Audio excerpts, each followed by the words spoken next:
Hi, this is John from Inflation Technology again. I'd like to spend some time going over how to use the custom fitment piece of Tire Pressure Cloud. Custom fitment in Tire Pressure Cloud basically is integrated with Recall Check and Recall Shield. Basically, if you're fitting a non-original equipment size tire and wheel, if you're doing plus sizing, things like that, this is the package you need in order to be able to determine the correct pressure for the vehicle. So we have the same kinds of controls here. Clear the screen to start a new one. Look at the last one you've done and search through a list of fitments you've done previously. All the data again is stored in the cloud. What I'd like to do is just do a fitment and take a look at how this thing works. So the first thing you're going to put in is what we call job information. If we scroll up, you'll see below dealer settings there's job information. Now, one of the things we want to keep in mind is that under dealer settings we have a speed unit selection. So if you want the speed output custom fitment produces in kilometers rather than miles an hour, you would click this button here and hit update. But we're going to do a speed type system. So the job information then becomes things like the customer information, and if I could spell it would be great. And we're going to do a truck, rear-wheel drive pickup truck. If the truck had dual rear wheels, we'd click this box here. The vehicle VIN 3GC, and again, I don't have to worry about capitalizing these characters. Custom Fitment knows all about them, how they have to be entered. So it's going to take care of all that for me. 12J97G126338, and when I hit the 17th character, it offers me the option of checking the VIN. If I click on that, it tells me it's a 2007 Chevrolet Avalanche LS, so I know I have the right vehicle. Okay, this vehicle has 50,000 miles on it at this point. This vehicle has a gross axle weight rating on the front of 3,445 pounds, and on the rear 4092. Of course, you always have the up and down arrows just like most other mobile apps. Gross vehicle weight rating for the vehicle is 7,000 pounds. Occupant and cargo weight rating is 1363. Okay, these are optional basically in order to produce a weight label for the vehicle, which is required for the sale of a brand new vehicle. So if you were doing fitments for a dealership, for example, and it was a brand new vehicle, you would need to get this information off the placard stickers on the vehicle. Now, the vehicle comes with a 265, and you see this is pop-up tire sizing, 265 70 17 tire. That's what's on the vehicle when it comes, and you see it put the same information in the rear axle. If the vehicle had a different rear axle tire size, you would just change those here. And that's basically the job information we're talking about. So now we need to tell it what kind of tires and wheels we're going to put on this vehicle. Alright, so we're going to install on this vehicle 305 50 R20 tires with a V speed rating. You see, you have the various speed ratings available to you, and they're European metrics, so we don't check the P type. If these were P metric, they would say P305, so we don't have those. The rim width that we're going to be using is 9.5 inches, and the tire itself, the sidewall of the tire itself, says the tire has a maximum load of 3,080 pounds at 50 psi. Okay, and the DOT code on the left front tire is A3. Now, remember that if we used Recall Check and Recall Shield, we'd simply be able to copy that information directly from the Recall Shield and Recall Check. We'd be able to move those DOTs over directly, but since we don't have that, we will just put these in. A3T6 472B, and you see that it copies it down. I'm putting a new set of 4 on, so we would just copy those down. Rear tires are going to be the same size. same speed rating, same rear rim width, max rated load, max rated pressure, and have the same DOT codes. And we could go ahead and put the spare tire in for completeness of our records. If you copied those out of recall check, they would bring them straight over. Okay. And if you had a vehicle with dual rear wheels, you would get 2 more DOT locations for the other tires. Most pressure rating is done at 100 mile an hour speed assumption. As long as we're not going to use this vehicle routinely over 100 miles an hour, we can leave this where it is. Front axle camber and rear axle camber, anything less than 2 degrees is considered normal, and a vehicle like this is going to have pretty much that, going to be within that range. More exotic vehicles might have a slightly larger number, and if you know those camber angles, you would need to put them in because they require higher pressure for operation. In no case can you put more than 4 degrees. Tires really aren't accepted for application above 4 degrees of camber, so that just lets you know what that range is. And whatever you put in for speed, you should focus on what the vehicle is capable of and make sure that you've chosen a tire that has a speed rating that's acceptable for that. Okay. And then we go to compute recommendations, and we really have 2 methods for doing recommendation. One is to give a pressure recommendation that's different for the front and rear axle depending on the gross axle weight rating. And if the vehicle originally had a different pressure on the front and rear axle, then this is the type of fitment that you want to do. This is the type of calculation you want to do. If, on the other hand, the vehicle had the same pressure on both the front and the rear axles, then you will need to put the highest pressure on both axles. And that has to do with the handling of the vehicle. The vehicle is set up either to have different pressures front and rear or same pressures front and rear, and you want to maintain that if at all possible. Okay. And then we go to compute, and this is a pay per use kind of application. And I have already I have a balance of 4 fitments left in my account. Okay. If you see sales down here that are a better price than you paid, you can certainly add, buy more fitments and your account balance will go up. But I'm just going to use the balance that I have. And what I get are the results. First thing we ought to say is that in order to calculate, Custom Fitment basically says, is everything okay? And if everything's okay, then it'll go ahead and charge your credit card and do the fitment. If there's not okay, then you'll get an error message and you'll need to go back and fix something in the data.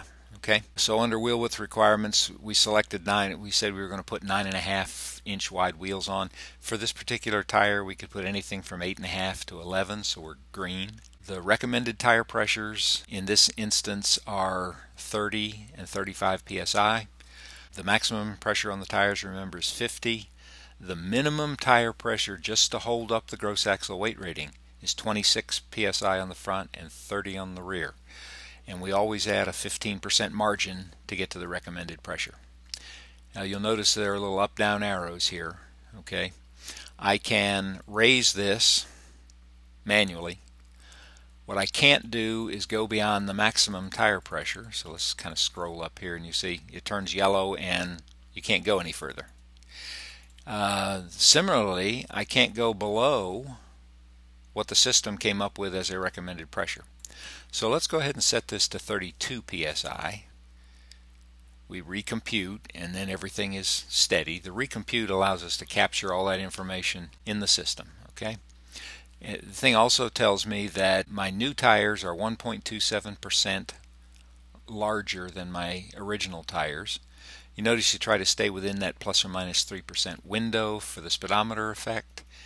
And so what this is going to show here is that the speedometer reading, when the speedometer is reading 15, you're actually running 15.2 miles an hour. And so at 75 miles an hour, you're actually running 76. So the speedometer effect is green. We don't have any issues. All right.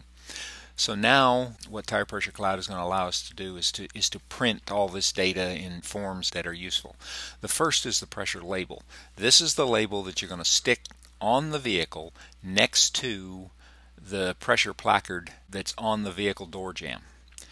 This looks like this, and because I have the screen blown up you can't see the whole thing, but you can see that what it has on it is a readable barcode on the front, and if you read the barcode with your smartphone it'll take you right back to this fitment. Tire size that's been fitted, the rim size that's been fitted, and then the cold tire inflation pressure, 32 on the front, 35 on the rear, and then the last 6 digits of the VIN.